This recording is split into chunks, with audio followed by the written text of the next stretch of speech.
Friends, কেমন আছেন আপনারা? Welcome to another brand new blog. আজকে আবার অনেক দিন পর আপনাদের সাথে দেখা হলো। আপনারা সবাই ভালো আছেন তো? শনিবার দুপুর 12টা বাজে। আমি যাচ্ছি একটু পার্লারে। সন্ধেবেলা আমরা সবাই মিলে যাব এমজি রোডের চটনি চ্যাং বলে একটি রেস্টুরেন্টে ডিনার করতে। আমি পার্লারে গেছিলাম হেয়ার স্পা করতে।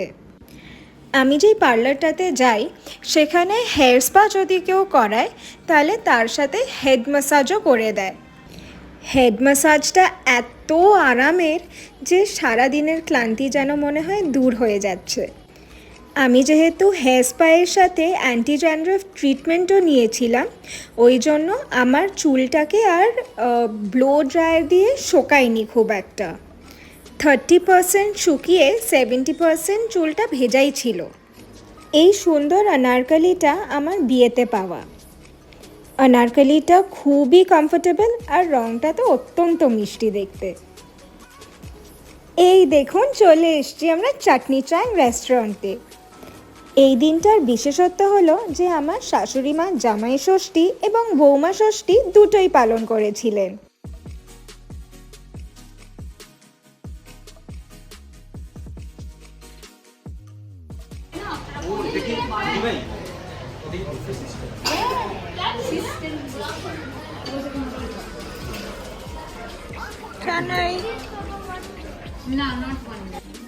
যদিও ওকেশনটা ছিল জামাই ষষ্ঠী আর বৌমা ষষ্ঠীর, গিফটস কিন্তু আমরা সকলেই পেলাম। এই দিনটা আমাদের সবার জন্য খুবই স্পেশাল এবং খুবই আনন্দের। আমরা বড়রা তো গিফটস পেলামই, কিন্তু ছোট্ট সানাইও বাদ যায়নি গিফটসের তালিকা থেকে।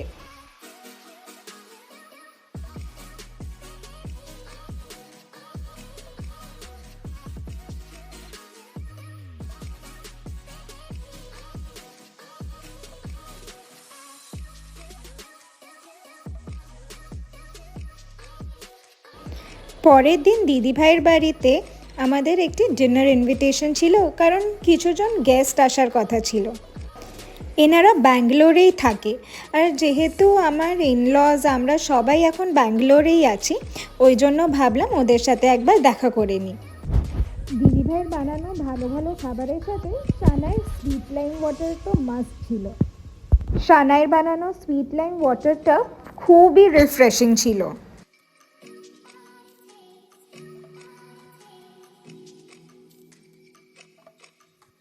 আগের দিন খুব একটা বেশি শ্যুট করতে পারিনি। আজকে হয়ে গেল সোমবার, এখন সকাল ওই 8:30 বাজে। আজকে মা আসছে কলকাতা থেকে, তাই কিছুক্ষণ পর চা খেয়েই বেরিয়ে পড়বো মাকে আনতে। মা ব্যাঙ্গালোর এসেছে 3 তারিখে। এতদিন পর মাকে দেখবো, সেই এক্সাইটমেন্টটা যেন আমরা ধরে রাখতেই পারছিলাম না। 3 তারিখ সোমবার ছিল, আমি তাও অফিসে ছুটি নিয়ে মাকে আনতে চলে গেলাম এয়ারপোর্টে। ব্যাঙ্গালোর এয়ারপোর্ট যাওয়ার রাস্তাটা এত সুন্দর যে আপনাদের সাথে শেয়ার না করে থাকতে পারলাম না। এটা হচ্ছে T2 টার্মিনাল। ব্যাঙ্গালোরের T2 টার্মিনালটা যতবার দেখি ততবার যেন মুগ্ধ হয়ে যায়, এত সুন্দর। এয়ারপোর্টে পৌঁছে 10-15 মিনিট ওয়েট করতে না করতেই মা এসে গেল। আমরা দুজনেই দুজনকে দেখে যেন খুশি ধরে রাখতে আর পারলাম না। মার ব্যাঙ্গালোরে আসার পর থেকে প্রায় 1 সপ্তাহ কেটে যাওয়ার পর আমরা ডিসাইড করলাম, আমি, মা, আমার শাশুড়ি মা এবং উৎসব আমরা একদিন এমজি রোডে যাব। এমজি রোডে যাওয়ার মেন কারণ হলো মা কাবেরী এম্পোরিয়াম থেকে কিছু অথেন্টিক কর্ণাটকার জিনিস বাড়ির জন্য কিনবে। তাই আমরা কাবেরী এম্পোরিয়ামের জন্য রওনা দিলাম।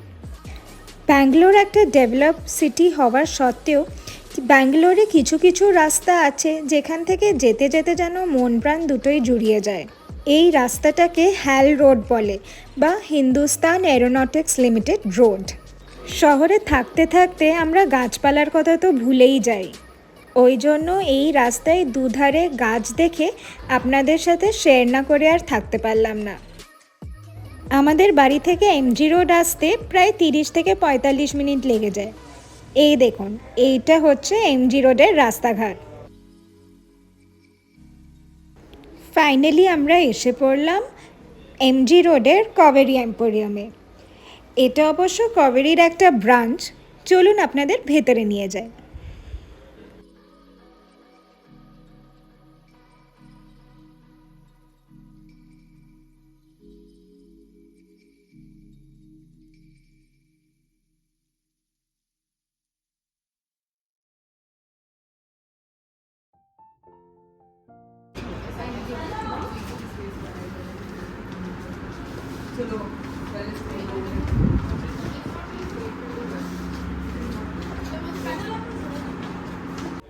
যেহেতু কাবেরীর ব্রাঞ্চটাতে আমরা কোনো কিছু খুব একটা ভালো পাইনি, তাই হাঁটতে হাঁটতে চলে গেলাম আমরা মেন কাবেরী এম্পোরিয়ামে।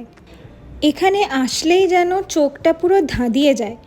এত সুন্দর সুন্দর কাঠের কাজ করা। এখানে শুধু কাঠের না, ব্রাসেরও জিনিস পাওয়া যায়। এখানে কাঠের কাজ এত প্রিসাইজ যে আপনাদের সাথে শেয়ার না করে থাকতেই পারলাম না।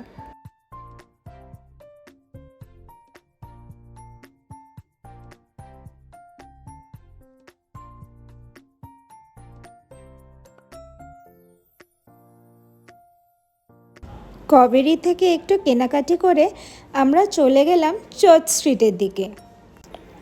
যেহেতু অনেক বেলা হয়ে গেছিল, আমরা ভাবলাম যে শপিং টপিং তো হতেই থাকবে, আমরা একটু পেট পুজোও করে নিই। তাই কাছেই চোংওয়া রেস্টুরেন্ট ছিল, ওখানেই আমরা চলে গেলাম লাঞ্চ করতে।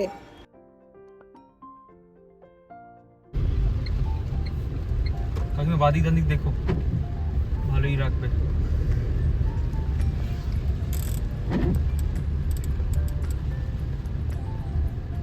আমি একটা হিটারটা চালালাম কাকিমা, ঠিক আছে? কারণ কিছু একটা চালিয়ে রাখতে হবে, নাহলে কাঁচে পড়ে যাবে, ধোঁয়াশা হয়ে, পেপার হয়ে যাবে। লাঞ্চ করার পর আমাদের হাতে একটু টাইমও ছিল আর বৃষ্টিও পড়ছিল, তাই আমরা ভাবলাম বর্ষায় ব্যাঙ্গালোর শহরটা একটু ঘুরে দেখা যাক। এটা যদ্দূর আমার মনে পড়ছে কাবন পার্ক। কাবন পার্ক হলো ব্যাঙ্গালোরের বোটানিক্যাল গার্ডেন। কাবন পার্কের মতন সুন্দর পার্ক বা গার্ডেন হয়তো পৃথিবীতে খুবই কম আছে। এটা হলো ব্যাঙ্গালোরের জেনারেল পোস্ট অফিস বা জিপিও। এখন তো চিঠি লেখা প্রায় উঠেই গেছে, কিন্তু মনে মনে আপনারা যারা একটু হলেও ওল্ড স্কুল, আপনারা নিজের মনের মানুষকে চিঠি লিখে এখানে এসে অনায়াসে পোস্ট করে দিতে পারেন। জিপিও পেরিয়ে এখন আমরা রাজভবন ক্রস করছি। বৃষ্টিতে এই জায়গাটা অসাধারণ লাগছিল জাস্ট। আমরা রাজভবন ক্রস করে পাড়ি দিলাম ব্যাঙ্গালোর প্যালেসের দিকে। এটা হলো ব্যাঙ্গালোর প্যালেসের ঢোকার মুখের রাস্তাটা। রাস্তাটা একটা লম্বা স্ট্রেচ আর দুধারে অজস্র গাছপালা। এত গ্রিনারি দেখে চোখ আর মন দুটোই যেন ঠান্ডা হয়ে গেল। এই জায়গাটাকে দেখে আমার কলকাতার ময়দানের কথা মনে পড়ে গেল। ময়দানও বৃষ্টি ভেজা দুপুরে ঠিক এমনটাই সুন্দর দেখতে লাগে। একটুখানি ড্রাইভ করে ঢুকতে না ঢুকতেই আমরা চলে এলাম ব্যাঙ্গালোর প্যালেসে। ব্যাঙ্গালোর প্যালেস 19th সেঞ্চুরিতে বানানো। এটির ওনার হলো ওয়াডিয়ার ডাইনেস্টি। মুষলধারে বৃষ্টি পড়লেও ব্যাঙ্গালোর প্যালেস দেখার জন্য হাজার হাজার লোক এসেছিল সেদিন। এখানে এন্ট্রি ফি 260 রুপিস বা 260 টাকা। যেহেতু ভেতরে ফটোগ্রাফি অ্যালাউড না, ওই জন্য বাইরেটুকু তুলে আমরা রওনা দিলাম বাড়ির দিকে। কিছুদিন কেটে গিয়ে আজ জামাই ষষ্ঠী 12 তারিখ। মা উৎসবের জন্য ভালো ভালো রান্না করার সাথে উৎসবকে মন প্রাণ দিয়ে আশীর্বাদ করেছে ও যেন সবসময় ভালো থাকে এবং খুশি থাকে। উৎসবও নিজের ফার্স্ট জামাই ষষ্ঠী পেয়ে অত্যন্ত খুশি। আজকের দুপুরটা খুশি এবং সেলিব্রেশনেই কেটে গেল, তাই আর বেশি কিছু শ্যুট করা হয়নি। আজকের ব্লগটা এখানেই শেষ করি। দেখা হবে পরের একটি ব্লগে। আপনারা খুব ভালো থাকুন এবং সুস্থ থাকুন। আপনাদের যদি এই ব্লগটা ভালো লেগে থাকে তাহলে প্লিজ লাইক, শেয়ার আর সাবস্ক্রাইব করতে ভুলবেন না। See you soon, tata.